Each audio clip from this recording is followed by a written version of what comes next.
doon sa upuan niya. Ayun na. Ayun na. Paborito ng spot. Oo, di ba? Yan ang paborito niyang spot.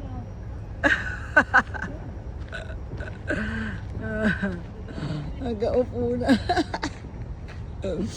Alam mo kung saan ka mag-stay eh. Ha? Alam mo kung saan ka mag-stay?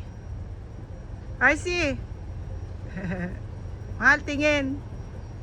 RC! RC! Ganda ng picture niya dyan.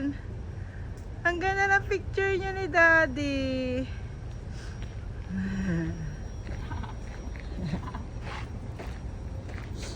Inom yan. Kaya naman tabi ako.